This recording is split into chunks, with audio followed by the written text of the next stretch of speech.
¿Qué tal? Buenas noches, soy Neri Rodas y este es un programa más de realidades. Durante estos días han estado pasando muchas noticias importantes, el tema de los antejuicios, tanto para magistrados, para diputados, las reformas constitucionales, problemas de desnutrición que hemos estado compartiendo, la ausencia realmente del Estado en algunas, creo que no algunas, muchas de las comunidades del país. Muchas personas siguen sin tener ese acercamiento, el que se les pueda guiar de qué poder hacer, si van a haber lluvias, si no van a haber, si pueden sembrar lo que se tiene que hacer. Y bueno, creo que hay muchas cosas que han generado noticias en estos últimos días. Así que hoy vamos a estar abordando un tema importante, como lo es la recaudación. Hay algunos ministerios, que en algún programa estuvimos tratando con algún funcionario y nos decía que hay muchos planes, muchos programas ya listos para poder ejecutar. El problema es que no tienen todavía los recursos. Entonces vamos a platicar hoy un poco de eso, de cuánto se ha recaudado y cómo van los porcentajes de ejecución de las diferentes instituciones. Así que lo invito a que nos acompañe durante estos 45 minutos y nos pueda enviar sus comentarios a nuestras redes sociales. Vamos a un corte y regresamos con el primer segmento de este programa.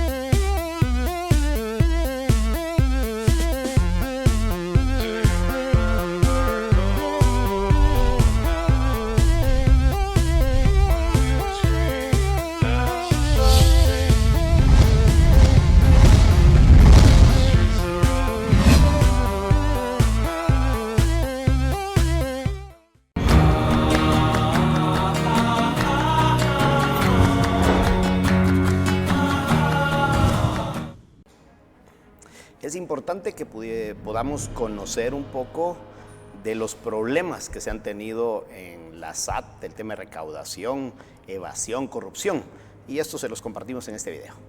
Después de los varios escándalos de corrupción que se han destapado desde el 2015 a la fecha, la ciudadanía guatemalteca confía menos en la Superintendencia de Administración Tributaria SAT, ya que consideran que no sirve de nada pagar impuestos, porque al final no se ven reflejados en servicios públicos dignos para todas y todos.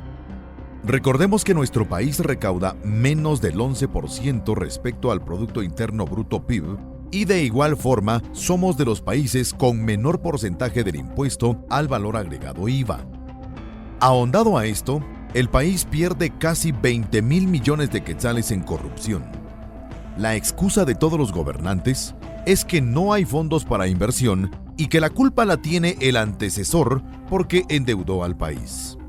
Sin embargo, pocos se han puesto a pensar si la solución está en hacer al gobierno un mejor administrador de los bienes y quitarle beneficios de ley o no de ley a las grandes empresas que evaden millones de quetzales de impuestos. Prueba de ello es el caso reciente donde una empresa de aceros tuvo que pagar más de 770 millones de quetzales de impuestos, multas e intereses por haber evadido durante varios años sus obligaciones tributarias. ¿Cuánto dinero pierde Guatemala por algunos pocos que evaden impuestos? ¿Debemos mejorar la recaudación y de qué forma hacerlo? Estas y muchas interrogantes las debatiremos en su programa Realidades con Neri Rodas. Ahora sí vamos a entrar de lleno a hablar un poco de recaudación y ejecución. Quiero presentarles a nuestro invitado de esta noche, el licenciado Luis Fernando Pérez, 4 periodos diputado del Congreso de la República, además ex candidato a la presidencia de este país en la elección anterior, y por supuesto es una persona que ha estado dentro del tema y conoce mucho la operación del Estado. Así que bienvenido, Luis Fernando, es un gran gusto poderte tener acá. Quisiera que iniciáramos como haciendo un análisis general. Recibe el presidente Jimmy Morales un país en el 2015, es cierto, con problemas serios por todo lo que se vivió en corrupción en el gobierno de Otto Pérez Molina, con una recaudación baja, con endeudamiento alto, con problemas de la SAT, donde capturan a todos los dirigentes, las personas que estaban a cargo del tema de recaudación, pero también recibe un país con una gran oportunidad porque más de 2.700.000, un porcentaje alto, 67% de los votos en segunda vuelta, un porcentaje alto de donde le están diciendo a él que lo quieren como presidente quizá por su eslogan de ni corrupto ni ladrón, y creo la mesa servida para poder llegar y tomar decisiones importantes. Al día de hoy seguimos esperando, por lo menos es la percepción de muchos guatemaltecos, seguimos esperando esas acciones de qué es lo que se debería de hacer. ¿Cuál es tu análisis? Bueno, en primer lugar, Neri, muchas gracias por la oportunidad que me da de compartir acá con sus televidentes. En segundo lugar, es muy importante darnos cuenta que la coyuntura que promueve la candidatura y la presidencia de Jimmy Morales es una cosa totalmente atípica que se sale del esquema tradicional del país. Entonces, efectivamente, más del 65-67% de la población que fue a votar en segunda vuelta le da un cheque a Jimmy Morales con la esperanza, con la expectativa y con el anhelo de que haya un cambio en el rumbo de la forma de hacer política, precisamente exaltando el concepto de la honestidad, la transparencia, pero también los resultados. Entonces, creo que ese es el balance que tenemos que analizar. Tenemos hoy un presidente que efectivamente ha tomado las riendas del país el 14 de enero de este año, tiene poco tiempo de estar ejecutando su programa de gobierno, si realmente le tiene, y como la problemática fiscal, la problemática política, el problema social, todo se ha metido dentro de una sola canasta, pues es evidente de que el presidente Jimmy Morales tiene una brasa muy fuerte en las manos y él tiene que tener la capacidad,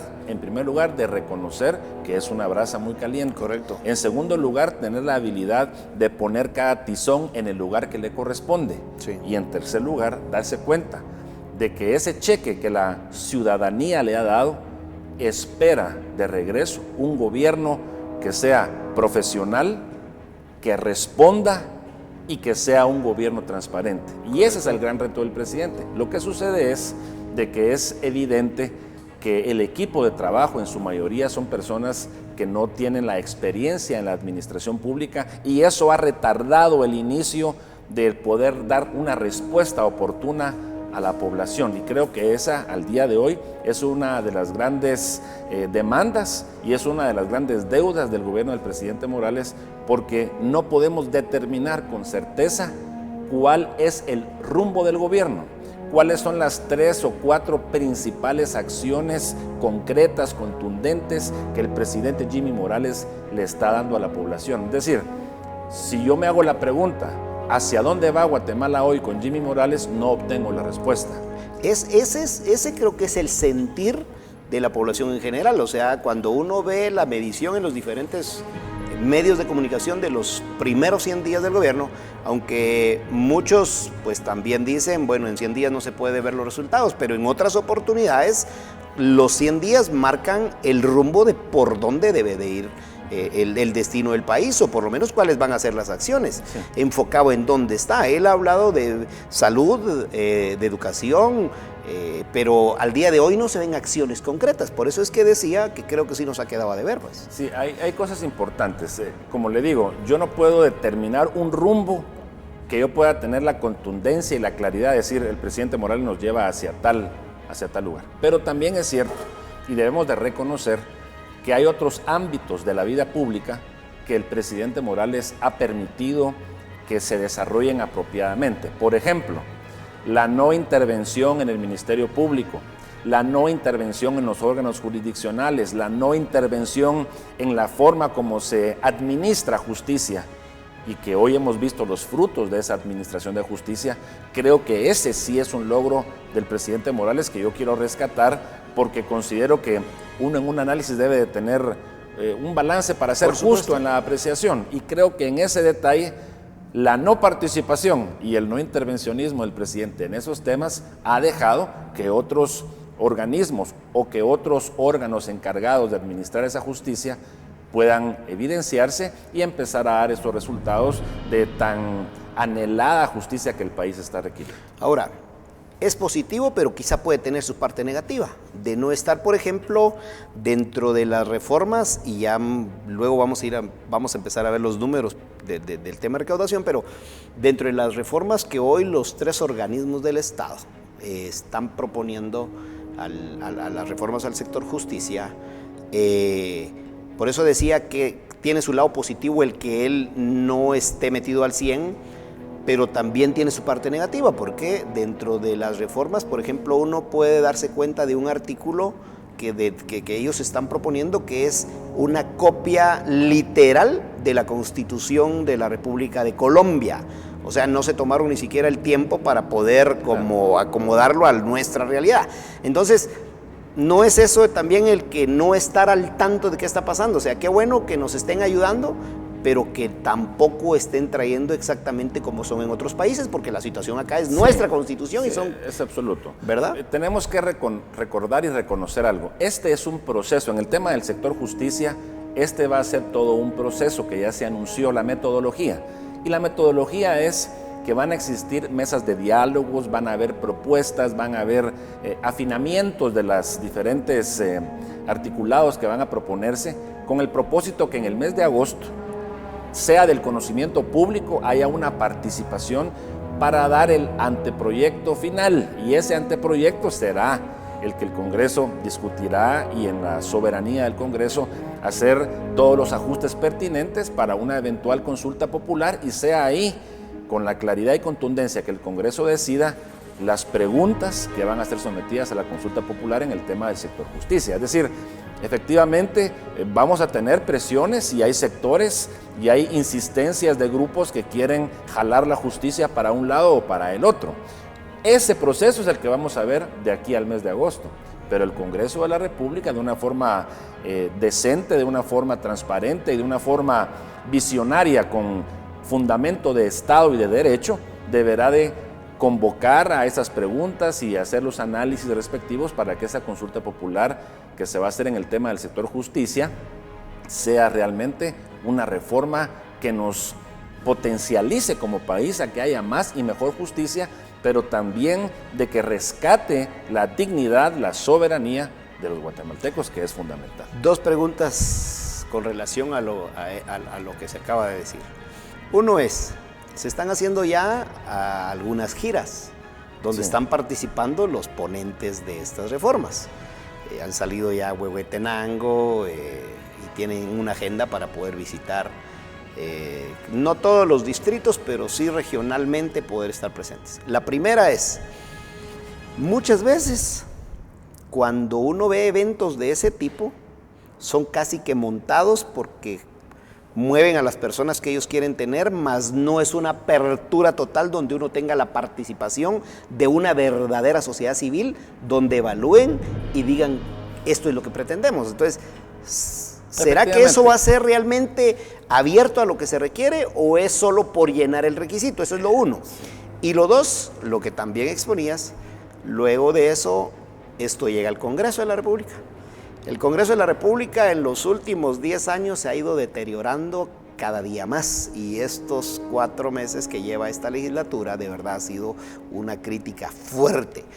Entonces la siguiente pregunta es, lo primero es si esa validación que van a hacer en los distritos es real, y la segunda, si este Congreso, porque se va a reformar el sector justicia, que es la columna vertebral de nuestra democracia, si este Congreso es el idóneo, si es el indicado para poderse meter a eso. Regresamos después del corte con esta pregunta.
Gracias por estar con nosotros. Lo invito a que pueda dejarnos sus comentarios en nuestras redes sociales.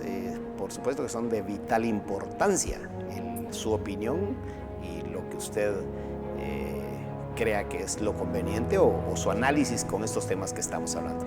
Luis Fernando, 2 interrogantes en el segmento anterior. Muy interesantes las interrogantes, Neri. En primer lugar, efectivamente, el propósito, el espíritu de este diálogo nacional es que participe quien quiera. Obviamente, esa es una de las grandes... ¿Cómo se está convocando? Esa es una de las grandes debilidades que tenemos como país. No hay valor cívico, no hay participación ciudadana, no nos gusta involucrarnos en las decisiones políticas y es muy importante hacerlo. Entonces se convoca, dicen el tal domingo vamos a estar en tal lugar, que llegue quien quiera, llega poca gente. Sí. Pero el espíritu es correcto, el espíritu es, miren, dialoguemos, platiquemos. Ahora. De acuerdo, pero entonces puede ser que sea una validación, claro, que al final... A eso quiero llegar. ¿Quién es al final de cuentas el legítimo representante del pueblo? Sí. El Congreso de la República. Correcto. Que se amarra a la segunda pregunta que se hace. Sí. Entonces, al final del día, lo que se está haciendo es tratar de que las reformas sean lo más socializadas posibles antes de que lleguen al Congreso para entregar, digamos, un paquete de reformas en el sector justicia que ya hayan tenido un prefiltro ciudadano y un prefiltro sectorial. Ese es el espíritu que yo encuentro y que no lo veo malo, lo veo correcto. Sí. Esas reformas van a llegar al Congreso de la República. Y el Congreso de la República, en base a la ley orgánica y en base a la Constitución, va a analizarlas y va a aprobar cuáles son las preguntas que van a someterse a la consulta popular. Esa es la validación más importante, porque efectivamente es el Congreso de la República quien ostenta la supremacía legislativa y es él el que tiene que tomar esa decisión y nadie más. Obviamente va a tener presiones el Congreso de la República y van a haber presiones fuertísimas de jalar y estirar estas reformas porque no se quieren tocar los intereses que siempre han tenido de rodillas al Estado y la han tenido de rodillas al pueblo. Entonces creo que el tema de las reformas al sector justicia son importantes, son impostergables, pero el Congreso, que es la segunda pregunta, debe de tener la visión, la responsabilidad, la transparencia y una dinámica amplia que le permita al Congreso de la República con certeza llevar a esa consulta popular para que sea exitosa, porque el Congreso también la puede hacer no exitosa y sería lamentable que en una coyuntura como la que hoy vive Guatemala, donde el clamor popular es la justicia, la transparencia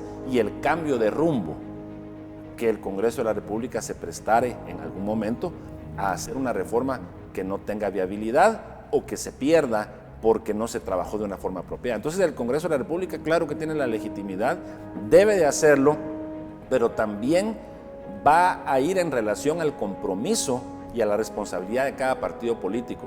¿Quién quiere mantener el status quo del pasado? ¿Y quién quiere hacer cambios para una nueva Guatemala? Una Guatemala que despierte, donde haya justicia, haya desarrollo, haya paz, haya armonía. Y eso no puede cambiar si no se hacen algunas reformas. A mi gusto personal y a mi análisis, creo que la reforma al sector justicia es importantísima, pero hay otras reformas constitucionales que también son tan importantes como esta y que también necesitan trastocarse con el propósito de que Guatemala pueda avanzar de cara al siglo XXII, no al siglo XXI, al siglo XXII, y que nos proyectemos como un país moderno, como un país con reglas claras, con apego a la ley, con Estado de Derecho, con garantías constitucionales, con amplia participación, y eso va a ser producto precisamente de este clamor que ha existido hace más de un año en el país, de que necesitamos ese cambio de rumbo, y creo que es importante que el Congreso lo atienda. Yo preguntaba lo del Congreso, porque en un programa anterior acá, y en muchos de los medios de comunicación uno lee y ha sido más constante el tema de depuración Congreso. Aunque sabemos que a cada 4 años hay una depuración natural. Hoy, por ejemplo, entraron 79 diputados nuevos, entonces ya esa es como una depuración normal, pero el sentir de estos meses ha sido, o sea, el rechazo al Congreso ha crecido porque lo que se exponía donde va a depender de los partidos qué papel quieren jugar, pero creo que aún no lo tienen claro, porque nos damos cuenta Alguien decía ayer, ven la tempestad y no se arrodillan, porque ven lo que se está viviendo, la exigencia de la población. Y un ejemplo sencillo es lo que pasó, por ejemplo, con la gobernadora de Alta Verapaz. Entonces, por eso es el que ese tema ha estado ahí, y por eso es de que las personas ayer que estábamos en una reunión tocando ese tema, surgía esa interrogante. ¿Es este Congreso el idóneo? Que tiene la legitimidad, totalmente de acuerdo. Yo creo que no hay Congreso idóneo. Lo que nosotros necesitamos es tener ciudadanía idónea, ciudadanía que participe y que se involucre. Correcto. Para que estos congresos sean cada día mejor. Porque, por ejemplo, hoy 79 diputados entran, pero de los 79 creo que 70 son tránsfugas. Sí. Y la conformación del 6 de septiembre, que el pueblo dijo, yo quiero un Congreso conformado de esta forma, hoy es absolutamente totalmente otro. diferente. Y eso desdice de la capacidad política y del compromiso político del representante del pueblo en el Congreso. Correcto. Pero ese es otro tema, pero estoy de acuerdo, Neri.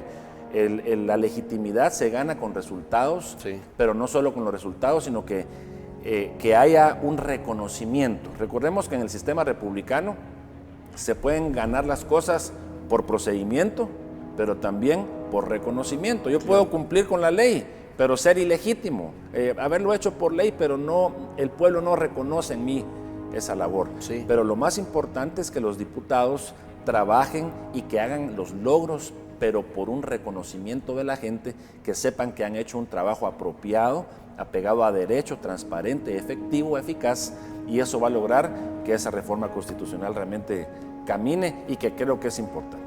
Y que se logre lo que se pretende. Bueno, Luis Fernando, cambiando un poco de tema, que por supuesto siempre va relacionado, muchas de las instituciones no logramos ver que avancen porque se quejan que los recursos no están. Y al darle una mirada al porcentaje, pues realmente llevamos ya casi 4 meses y medio, y vemos porcentajes de 12, 15, 19% del total de la ejecución, y quizá pues se están acomodando o como lo que le querramos llamar. Pero aquí el punto 1 sería 13 millardos de recaudación en el primer trimestre. Esto, ¿cuál es el análisis? ¿Vamos por la ruta correcta? ¿Se han tomado decisiones importantes dentro de la SAT para el tema de recaudación? ¿Sigue pasando lo mismo? ¿Cuál es el análisis de esto? Bueno, yo creo, Neri, que el problema de recaudación y el problema impositivo en Guatemala es serio, es grave, porque nosotros nos ponemos de acuerdo con una meta de recaudación y nos conformamos con ella, pero la verdad es de que la capacidad económica y la productividad nacional da para muchísimo más ingresos tributarios sin aumentar impuestos. Es decir, si nosotros vemos quién evade, quién elude y quién defrauda al Estado con los impuestos, nos vamos a dar cuenta que podríamos tener una recaudación entre 8 y 10 mil millones de quetzales anuales adicionales a lo que hoy tenemos. Entonces, el problema fiscal nuestro es grave porque la SAT sabe en dónde están las empresas que están evadiendo y están defraudando al Estado. Prueba de ello es una que ya ha pagado más de 700 millones de quetzales. Claro. Pero así como esa, hay muchísimas más y que deben muchísimo más dinero que estas. Entonces, creo que en la medida que la Superintendencia de Administración Tributaria fortalezca la moral tributaria del contribuyente, persiga a quien evade, elude y defrauda al Estado, vamos a tener una inmediata aplicación y una mejor recaudación sin aumentar impuestos, porque lo que hacen todos los gobiernos, Neri, es de que hacen una reforma fiscal sencilla, una reforma fiscal tonta, que afecta a los que tienen siempre la carga, la clase media, la clase baja. Y los grandes contribuyentes de este país siempre trasladan esos impuestos, pero también algunos evaden, eluden el impuesto. Entonces, la meta de recaudación de 13 mil millones del primer trimestre es baja comparada, en primer lugar, con la meta, que es de más de 14 mil millones. En segundo lugar, no es real comparado con lo que he indicado de que en Guatemala la cantidad de evasión que se hace es dramática, y por lo tanto nosotros vemos de que nos tenemos que endeudar en 12 mil millones de quetzales al año para pagar 12,000 millones de quetzales en deuda. Sí, es ridículo que yo pida 12,000 prestados y pago 12,000. Sí. Pero esos 12,000, si se aumentara la recaudación por la vía de la fiscalización, de la administración, de la mejora de los procedimientos, nosotros tendríamos un déficit fiscal casi de cero. Pero ¿dónde se están quedando esos miles de millones de quetzales? ¿Quiénes participan en ello?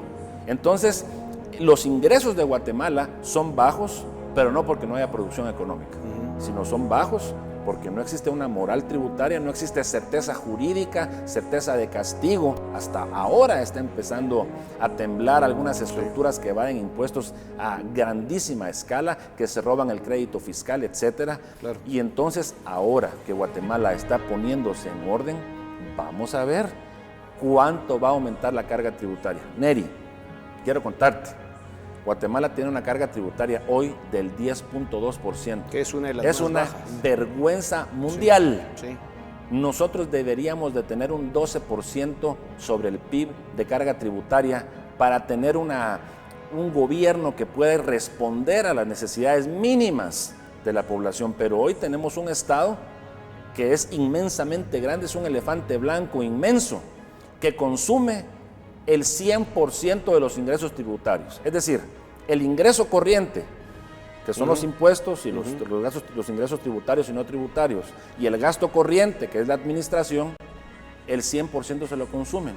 Ingresan 54,000 millones y en burocracia y en funcionamiento nos llevamos 54,000 millones. Entonces, es un elefante que le está chupando la sangre al pueblo y ese esquema hay que cambiarlo. Por supuesto. Entonces, el tema de los ingresos es un tema muy delicado que creo que con esta nueva administración tributaria y los logros y pasos que está dando, vamos a darnos cuenta quiénes y cuánto le han quitado al pueblo de Guatemala la posibilidad de progresar por la vía de los ingresos, y eso definitivamente hay que corregir. Interesante. En el siguiente segmento, Luis Fernando, quizá vamos a hablar un poco sobre cuáles han sido esas acciones y cuál debería ser de verdad la ruta para poder tener esa recaudación ideal que este país debería tener para poder cubrir sus necesidades. Y hoy, cabal, el ejemplo que se tiene de esta empresa, que así por así, pues dijo, acá está lo que me había llevado, que de todas formas eso ya cometieron el delito. O sea, no es porque ya me robé la tele del vecino y me dieron cuenta, pues aquí está, pues, pero no hay delito. O sea, el delito está cometido. Y creo que eso ese es el camino que el tema de los tribunales lo tendrán que aclarar. Pero eso nos da el ejemplo de que sí hay de dónde. Ahora el tema es el cómo. En el último segmento vamos a platicar un poco de eso.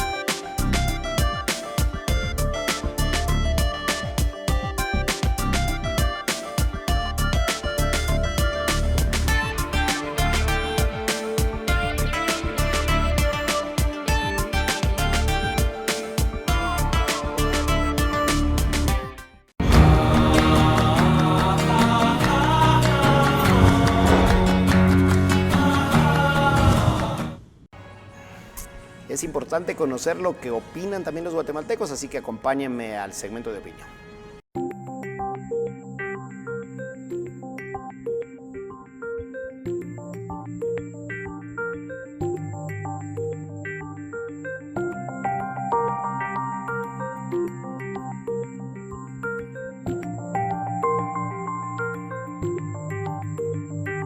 Anualmente, en comparación de otros países hermanos, creo que eso es por la falta de transparencia, de conciencia, también porque uno de guatemalteco muchas veces guatemaltecos quieren evadir impuestos y pues también eso afecta a que no se llegue con la meta. Entonces muchos no quieren declarar los impuestos porque la confianza de la SAT ha perdido toda la confianza que en estos últimos años en los que se ha descubierto la gran ola de corrupción que se manejaba dentro de ese sistema, y y por lo mismo que carece de mucha confianza, los guatemaltecos ya no creen en la recaudación de los impuestos, ni mucho menos en la distribución justa de todo lo que se recauda. Es un alto porcentaje de negocios informales acá en Guatemala y por ende no hay una factura, no hay una declaración real de todos esos negocios informales. Luego que obtenemos un 12% de ciertas instituciones, de ciertas oficinas, de ciertos comercios, llega al gobierno, llega de una manera muy pobre, muy poca, muy sencilla esa plata que se está recolectando. Anteriormente mencionábamos que la pobreza viene de falta de educación, falta de salud y falta de muchas cosas, pero el gobierno en sí tiene muy poca plata para poder invertir en hospitales, para poder generar una mejor salud.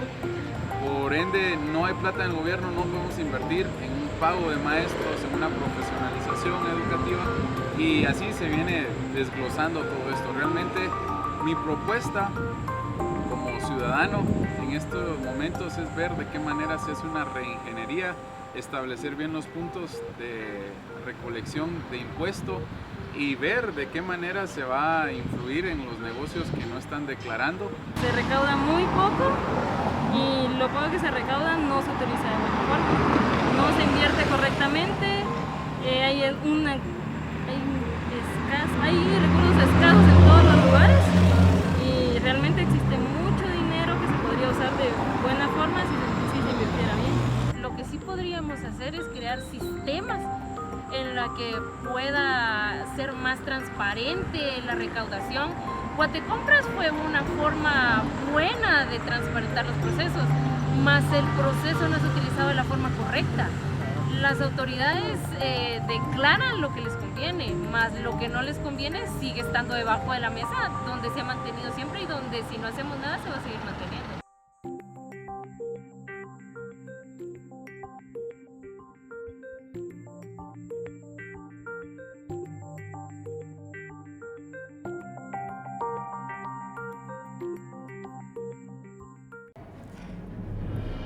El sentir de los guatemaltecos creo que es el que acabamos de ver y la mayoría opinan exactamente lo mismo. Luis Fernando, en este último segmento quisiéramos girar alrededor de dos temas importantes.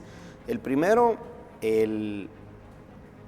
hay algunos inconvenientes, muchos dicen que por la aprobación de la ley de contrataciones, que ahora es bien difícil y que por eso ha frenado muchos procesos y por eso es de que vemos desde el 4% del Ministerio de Comunicaciones, 4% de ejecución, que es el más bajo, Desarrollo Social 2.8%, y el más alto 22%, que es la Procuraduría General de la Nación. El resto anda 19, 13, 21.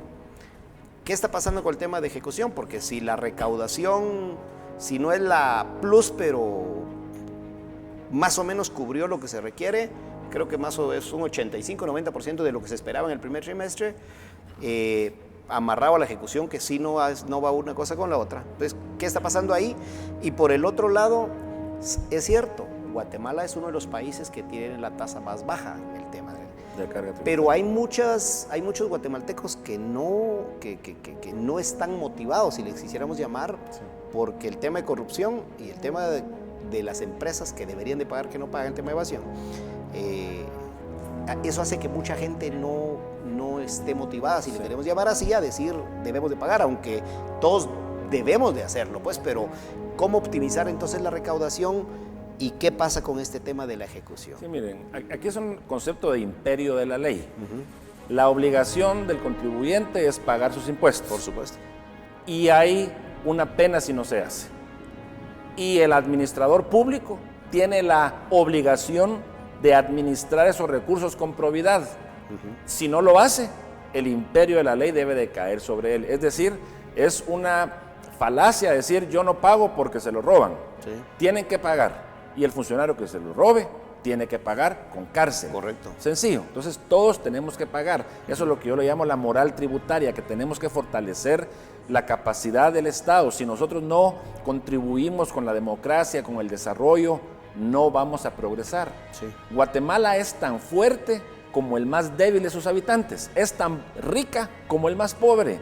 Entonces, en la medida que vemos esa falta de estabilidad, de equidad social, nos damos cuenta que el rezago del más necesitado afecta el desarrollo del país. Entonces tenemos que equilibrar, hacer más ecuánimes en la distribución de la riqueza.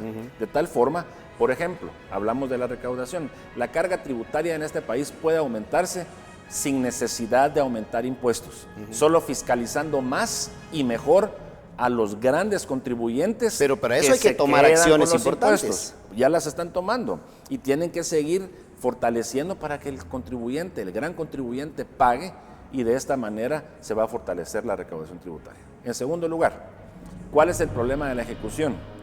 Nosotros tenemos que entender, Neri, a los amigos que nos escuchan y que nos miran ahora por televisión, de que los ingresos tributarios tienen una fuente, la fuente 11, ingresos tributarios.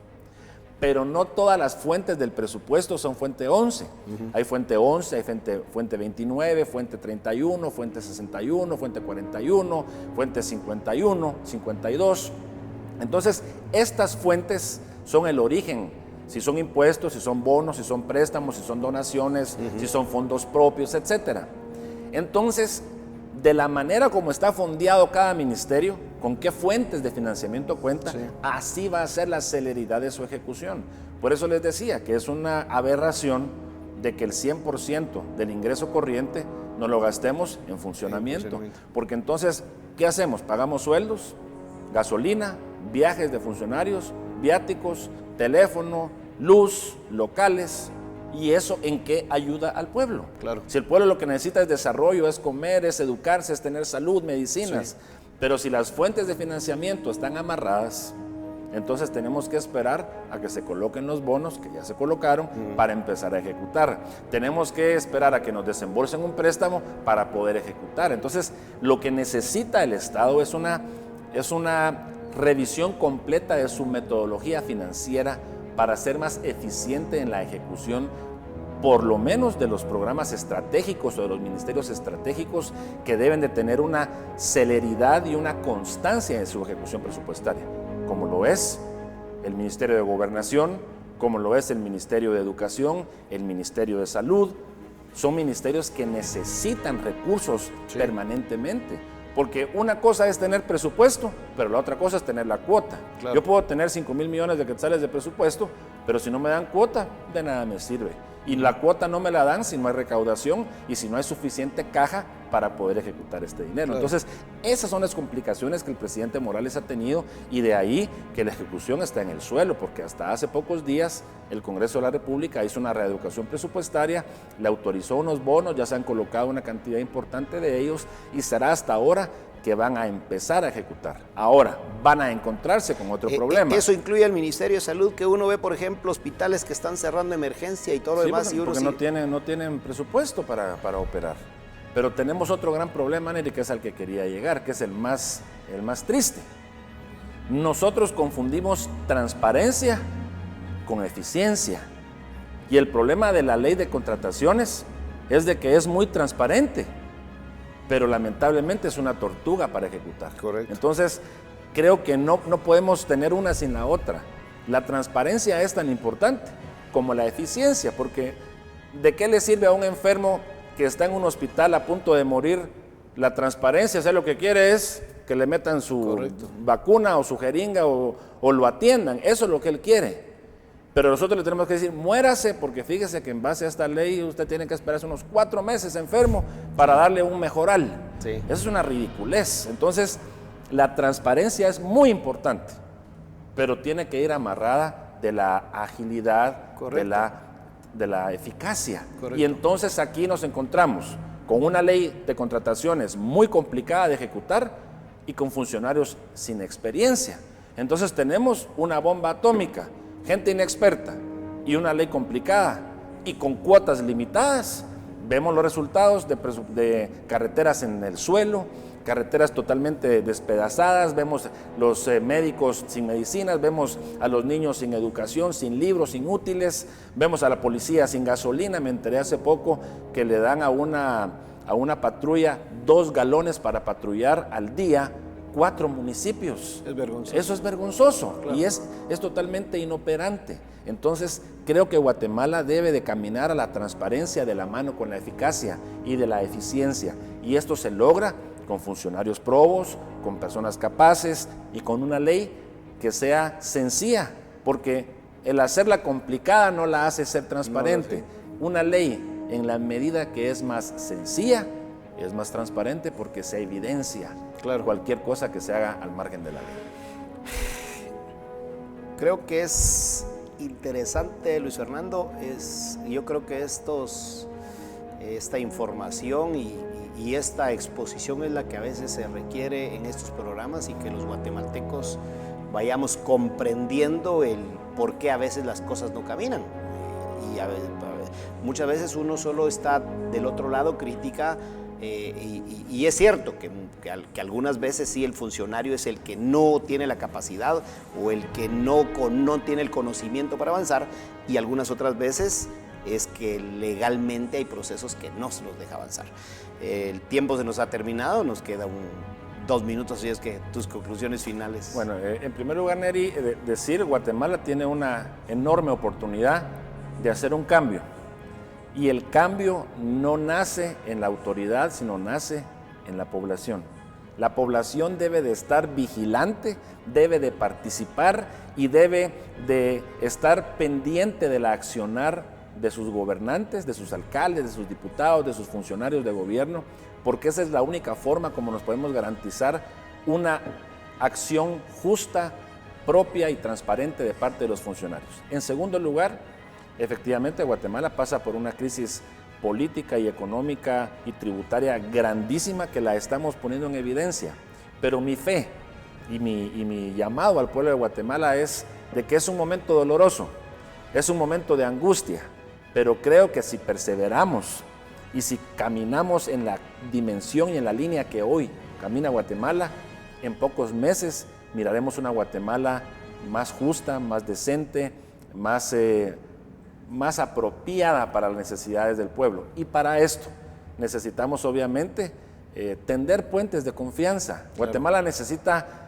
dirección, no necesita confrontación. Guatemala necesita que nos pongamos de acuerdo sobre temas económicos, financieros, sociales, sobre temas ambientales. Guatemala lo requiere, pero en la medida que los guatemaltecos no pensemos en nosotros, sino pensemos en los otros, en la medida que Guatemala crea que puede salir adelante si nos tomamos todos juntos de la mano, Guatemala va a cambiar. Y este momento que hoy vivimos, vamos a recordarlo como un gran parteaguas entre la Guatemala de ayer y la Guatemala que anhelamos sea una Guatemala próspera, una Guatemala libre, una Guatemala en paz, y eso va por la participación de todos los guatemaltecos y de las guatemaltecas. Muchas gracias, Neri. Excelente, muchas gracias, Luis Fernando, y a usted que nos acompañó durante estos 45 minutos, agradecerle también su sintonía y que nos permite estar en la intimidad de su hogar. La conclusión final creo que es entonces, primero, por supuesto, no debemos de perder la fe. Vivimos en un país rico, con muchas oportunidades. Debemos de pagar, por supuesto, o sea, no debe haber excusa para no pagar lo que nos corresponde como impuestos, pero a la vez eso acompañado de poder fiscalizar, de poder estar dando el seguimiento, tanto en el municipio, en los departamentos, a nivel nacional. La participación de la población, de la sociedad civil, creo que es básica para que pueda estar anuente a lo que está pasando en el día a día. Así que estas son las realidades de los guatemaltecos. Gracias por acompañarnos, pase usted una muy buena noche.